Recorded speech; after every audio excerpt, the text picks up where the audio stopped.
Hi friends, welcome to mini blog. Tirupati last trip blog ಆಗಿರ್ತೈತಿ ಈಗ. So trip ಹೋಗೋಣ ಅಂತಂದು ಬೆಳಗ್ಗೆ ಜಲ್ದಿನೇ ಇದು ಫ್ರೆಶ್ ಅಪ್ ಆಗಿ ಸೊ ಈಗ ನಾಷ್ಟ ಮಾಡಕ್ ಬಂದಿ ನೋಡ್ರಿ. ಇಡ್ಲಿ ತಗೊಂಡಿವಿ. ಸೊ ಅವ್ರಿಗೆ ದೋಸೆ ತಗೊಂಡ ಸೊ ಎಲ್ಲರೂ ಹೋಗ್ಬೇಕಂತಂದು ಹೊರಟ್ವಿ. ಬಟ್ ಇದಕ್ಕಿದ್ದಂಗೆ ತಮಗೆ ಆರಾಮಿಲ್ದಂಗೆ ಆಯ್ತು.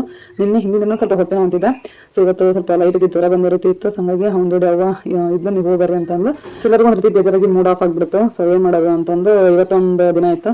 ಸೊ ಹಂಗಾಗಿ ನಾವು ಅಷ್ಟೇ ಹೋಗಿ ಬರ್ನು. ಹೆಂಗಿದ್ರು ಕಾಳಹಸ್ತಿಗೆ ಹೋಗ್ಬೇಕಂತ ಲಾಸ್ಟ್ ತಿರುಪತಿ ಬಂದಿಂದ ನಾವೇನೇ ಯಾವುದೇ ಪ್ಲೇಸಸ್ ನೋಡಿದ್ರು ನೋಡ್ಕೊಂಡು ಲಾಸ್ಟ್ ಕಾಳಹಸ್ತಿಗೆ ಹೋಗ್ಬೇಕಂತ ನೋಡ್ರಿ. ಕಾಳಹಸ್ತಿಗೆ ಹೋಗಿಂದ ಎಲ್ಲೆಲ್ಲೂ ಹೋಗಂಗಿಲ್ಲ ಅಂತ ಸೀದಾ ಮನೆಗೆ ಹೋಗ್ಬೇಕಂತ. ಸೊ ತಿರುಪತಿಯಿಂದ ಕಾಳಹಸ್ತಿಗೆ ಒಂದು 30ರಿಂದ 40 ಕಿಲೋಮೀಟರ್ ಆಗ್ಬೋದು. ಒಂದ್ 2 ತಾಸು ಆಗುತ್ತೆ ನೋಡ್ರಿ. ಅಲ್ಲಿ ದರ್ಶನ ತಗೊಳಕ್ 1 ತಾಸು. ಸೊ ಕ್ಯಾಮ್ರಾ ಎಲ್ಲೂ ಅಲ್ಲ ಮೊಬೈಲ್ ಡೆಪಾಸಿಟ್ ಮಾಡ್ಸ್ಕೊಂತಾರ.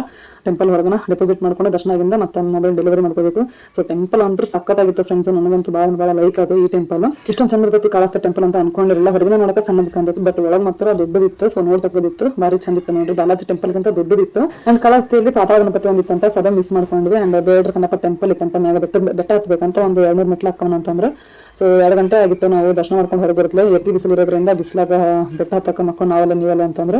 ಸೊ ಅಲ್ಲಿವರೆಗೂ ಹೋಗಿ ಬೇಡ್ರ ಕಣ್ಣಪ್ಪ ಟೆಂಪಲ್ ನೋಡ್ಕೊಂಡ್ ಬರಕಾಗ್ಲಿಲ್ಲ ನೋಡ್ರಿ. ವಿಶ್ವದಲ್ಲೇ ಏಕೈಕ ಬೇಡ್ರ ಕಣ್ಣಪ್ಪ ಟೆಂಪಲ್ ಇರೋದು ಅಂತಂದ್ರೆ ಕಾಳಹಸ್ತಿಯಲ್ಲಿ ಅಂತ ನೋಡ್ರಿ. ಸೊ ಅದೊಂದು ಮಿಸ್ ಮಾಡ್ಕೊಂಡ್ವಿ. ಅಲ್ಲಿವರೆಗೂ ಹೋಗಿ ನೋಡಕ್ ಆಗ್ಲಿಲ್ಲ. ಸೊ ನೆಕ್ಸ್ಟ್ ಟೈಮ್ ಆದಾಗ ಖಂಡಿತ ವಿಸಿಟ್ ಮಾಡ್ತೀವಿ ಅಲ್ಲಿ. ಸೊ ನೀವು ಯಾರಾದ್ರೂ ಕಾಳಹಸ್ತಿಗೆ ಹೋಗಿದ್ರಿ ಅಂತಂದ್ರೆ ಸೊ ಇವೆಲ್ಲ ಪ್ಲೇಸಸ್ ನ ಮಸ್ಟ್ ವಿಸಿಟ್ ಮಾಡ್ರಿ ಅಂತ ಹೇಳ್ತೀನಿ. ಮಸೂರಿ ಕಾಳಹಸ್ತಿ ನೋಡ್ಕೊಂಡು ರೂಮಿಗೆ ಬಂದ್ವಿ. ಅವಾಗೂ ಹೇಳಿದ್ವಿ ಹೆಂಗಿತ್ತು ಅದು ಟೆಂಪಲ್ ಅಂತಂದು ಎಲ್ಲ ಹೇಳಿದ್ವಿ. ಸೊ ಅವನು ಖುಷಿ ಪಟ್ಲು. ಬಟ್ ಅವ ಹೋಗ್ಬೇಕು ನೋಡಕ್ ಆಗ್ಲಿಲ್ಲ ನೋಡ್ರಿ ಕಾಳಹಸ್ತಿ ಟೆಂಪಲ್. ಸೊ ತಮಗೆ ಆರಾಮಿಲ್ದಂಗತ್ತಲ್ಲ. ಸೊ ಹಂಗಾಗಿ ರೂಮಿಗೆ ಬಂದು ಒಂದ್ ಸ್ವಲ್ಪ ಒಂದು ಹಾಫ್ ಅನ್ ಅವರ್ ರೆಸ್ಟ್ ಮಾಡಿ ಸೊ ಈಗ ರೂಮ್ ಚೆಕ್ಔಟ್ ಮಾಡ್ಕೊಂಡು ರೈಲ್ವೆ ಸ್ಟೇಷನ್ ಹೊಂಟಿವಿ. ಸೊ ಇದ್ರ ಫುಲ್ ಬ್ಲಾಗ್ ರಾ ವಿಡಿಯೋಸ್ ಯೂಟ್ಯೂಬ್ ಚಾನಲ್ದಾಗ ಸಿಗ್ತಾವೆ ನೋಡ್ರಿ. ಸಪೋರ್ಟ್ ಮಾಡ್ರಿ.